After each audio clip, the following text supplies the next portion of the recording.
औज़ुबिल्लाहि मिनश्शैतानिर्रजीम बिस्मिल्लाहिर्रहमानिर्रहीम क़ाल रब्बुकुम उदऊनी अस्तजिब लकुम। अज़ान मोहतरम, मुसलमानों की बहुत सी मुश्किलात में से एक बड़ी मुश्किल ये है कि उनको अक्सर ये शिकायत रहती है कि हमारी दुआ कबूल नहीं होती, जबकि खुद खुदावंद आलम ने कुरान मजीद फुरकान हमीद में दुआ करने का हुक्म दिया है और फरमाया उदऊनी, ए लोगो मुझसे दुआ करो। और इसके बाद फिर खुद दुआ की कबूलियत की ज़मानत देते हुए कहा कि अस्तजिब लकुम, कि जब तुम मुझसे दुआ करोगे तो मैं अल्लाह तुम्हारी दुआ को कबूल करूँगा। खुद दुआ की कबूलियत की ज़मानत देने के बावजूद भी हम मुसलमानों को ये शिकायत रहती है कि हमारी दुआ कबूल नहीं होती। तो क्या वजह है कि हमारी दुआ कबूल नहीं होती? तो जान मोहतरम, दुआ की कबूलियत के लिए चंद शराइत हैं। उनमें से एक अहम और सबसे बुनियादी शर्त यह है कि जिसको हदीस कुदसी में खुदावंद आलम ने हज़रत मूसा से इरशाद फरमाया था कि ए मूसा, इन्नी वज़अतो इजाबत दुआए फी लुक़मतिल हलाल। ए मूसा, मैंने दुआ की कबूलियत को लुक़माए हलाल में रख दिया है, लेकिन लोग गलती करते हैं और उसे गिरियाज़ारी में तलाश करते हैं।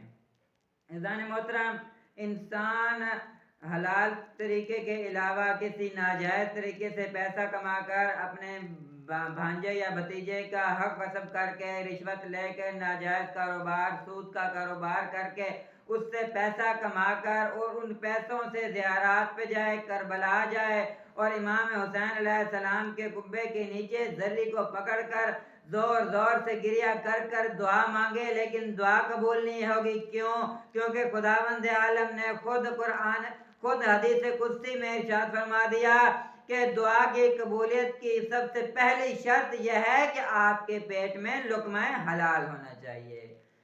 जान मोहतरम, जब हमारे पेट में लुक़मा हलाल होगा तो हम कहीं भी बैठकर दुआ करेंगे तो अल्लाह हमारी दुआ को, अल्लाह हमारी सदा को सुनेगा। जान मोहतरम, बाद औक़ात इस तरह हो जाता है कि हम खुद गर्ज होकर दुआ मांगते हैं। कैसे खुद गर्ज होकर? हमें मालूम है कि हमारे हमसाये की कोई मुश्किल है, हमारे बिरादर मोमिन की कोई मुश्किल है, हमारा कोई मरीज मौजूद है, लेकिन हम उनके लिए तो दुआ नहीं करते, बल्कि जब भी दुआ के लिए हाथ उठाते हैं तो हम सिर्फ अपने लिए ही दुआ करते हैं। अल्लाह मुझे ये दे दे, मुझे वो दे दे, मुझे ये चाहिए, लेकिन किसी और के लिए दुआ नहीं करते। हम खुद गर्ज होकर दुआ करते हैं, इसीलिए तो हमारी दुआ कबूल नहीं होती है।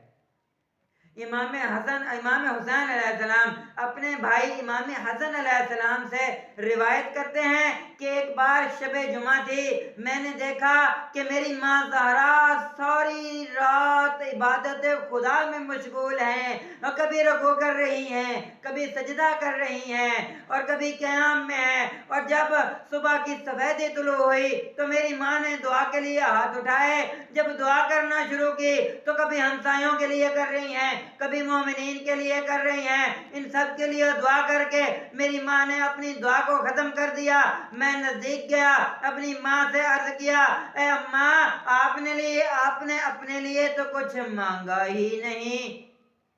तो उस वक्त बीबी ज़हरा कहती हैं, अव्वल जार सुम्मा दार, और मेरे बेटे, पहले हमसायों के लिए दुआ करनी चाहिए, फिर अपने लिए दुआ करो। इसीलिए तो हमारे पांचवें इमाम मोहम्मद बाक़िर अलैहिस्सलाम ने इरशाद फरमाया कि जब तुम अपने मोमिन भाई के लिए उसकी पीठ पीछे दुआ मांगोगे तो ऐसी दुआ कबूलियत के ज़्यादा नज़दीक है। और जब तुम इस तरह से दुआ मांगोगे तो फरिश्ता आमीन कहेगा और साथ ये भी कहेगा कि तुम्हारे लिए दो बराबर है।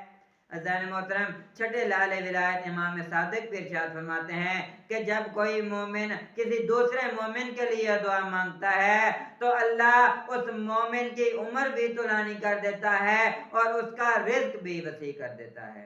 अज़ान मोहतरम, इसी से एक छोटा सा वाक़या और आपकी ज़हमतों को तमाम करूँ कि एक मुसाफिर बरदार कश्ती समुंदर में जा रही थी कि वह तूफान की जद में आ गई और वो कश्ती गर्क हो गई। उस कश्ती में बैठे तमाम मुसाफिर गर्क हो गए सिवाय दो दोस्तों के कि जिनको तैरना आता था।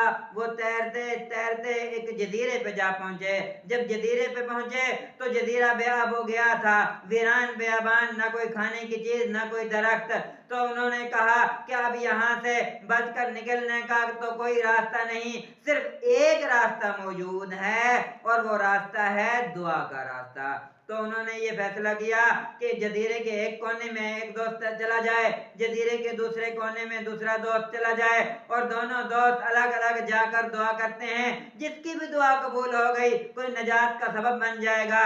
पहला दोस्त एक कोने में चला गया, दूसरा दोस्त दूसरे कोने में चला गया। पहले दोस्त ने दुआ करना शुरू की, या अल्लाह यहाँ पर कोई खाने की चीज नहीं है, कोई खाने की चीज अता कर। दुआ करते करते वो सो गया।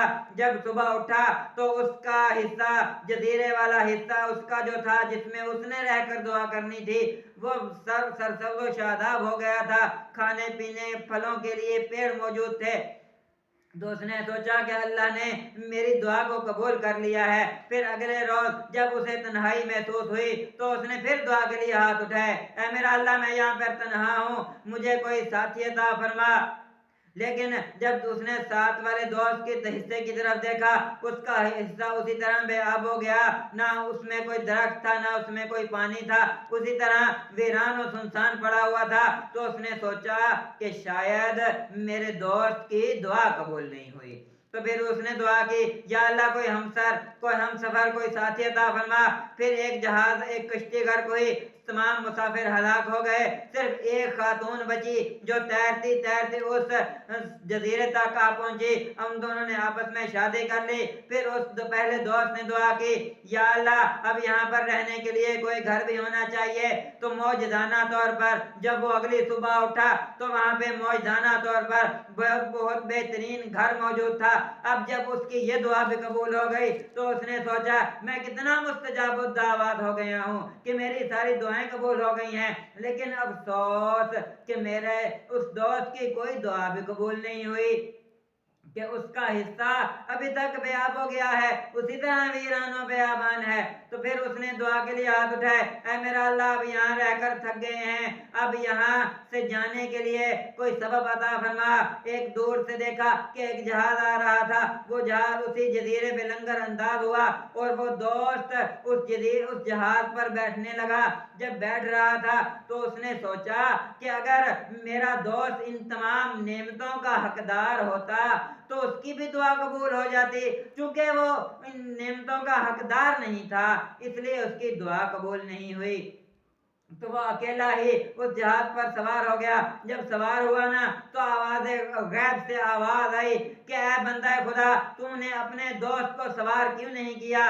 तो उसने कहा, या अल्लाह मैंने जब दुआएं मांगी तो मेरी दुआएं कबूल हो गईं, यानी मैं नेमतों का हकदार था तो मुझे नेमतें अता हुई, लेकिन उसकी दुआ तो कबूल नहीं हुई, यानी वो किसी नेमत का हकदार नहीं था, इसीलिए मैंने उसे जहाज में आने को नहीं कहा। तो पहले से भी ज्यादा हैबतनाक सदा आई गैब से कि ऐ बंदा, तूने ये जो नेमतें हासिल की हैं, ये जो तेरी दुआएं कबूल हुई हैं, ये जो तुझे सब कुछ हासिल हुआ है, ये तेरे उस दोस्त की बदौलत हासिल हुआ है। तो वो बंदा हैरान होकर पूछने लगा, है मेरा अल्लाह किस तरह से उस दोस्त की वजह से हासिल हुआ है। तो गैब से आवाज आई कि तेरे उस दोस्त ने तो मुझे अल्लाह से सिर्फ एक ही दुआ मांगी थी जो मैंने कबूल कर ली, उसने मुझसे दुआ मांगी थी, मेरा अल्लाह मेरा दोस्त जो भी दुआ करे उसकी दुआ को कबूल कर लेना। तो मेरा अजीज, बस हम कभी खुद गर्द होकर दुआ मांगते हैं इसलिए हमारी दुआ कबूल नहीं होती। इसलिए तो बीबी ज़हरा तमाम रात इबादत करने के बाद दूसरों के लिए दुआ करती थी, क्योंकि मालूम था कि जो भी हम दूसरों के लिए दुआ करेंगे अल्लाह तबारक व तआला हमारे हक में भी उससे ज्यादा दुआ को कबूल करेगा। वमा अलैना इल्लल बलागुल मुबीन।